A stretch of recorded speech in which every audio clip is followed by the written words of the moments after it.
Ang Palm Sunday o Linggo ng Palaspas.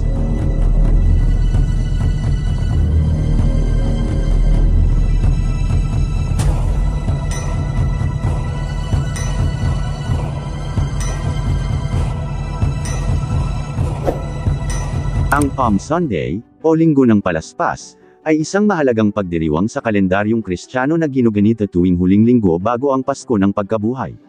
Ito ang opisyal na pagsisimula ng mahal na araw o Semana Santa, at nagsisilbing paalala ng matagumpay na pagpasok ni Jesus sa lungsod ng Jerusalem, ilang araw bago ang kanyang pagpapakasakit at pagkamatay sa krus.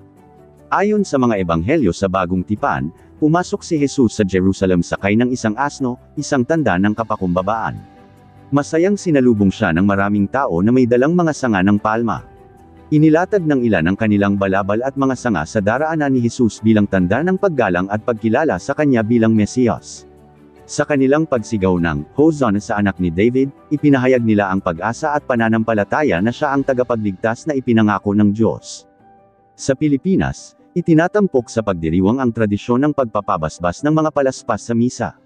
Ang mga palaspas ay karaniwang yari sa niyog o palma na ginugupit at inyaanyong masining. Matapos basbasan ng pari, ang mga ito ay iniuuwi ng mga mananampalataya at inilalagay sa kanilang tahanan bilang simbolo ng pagpapala at proteksyon laban sa kasamaan. Bagamat may bahid ng lokal na pamahiin, ang gawaing ito ay nananatiling pagpapahayag ng pananampalataya sa kapangyarihan ng Diyos. Ang Palm Sunday ay hindi lamang paggunita sa isang makasaysayang pangyayari, kundi isang paanyaya rin sa bawat Kristiyano na sundan ang mga yapak ni Jesus, ang daan ng kababang loob, sakripisyo, at tunay na pagmamahal sa kapwa.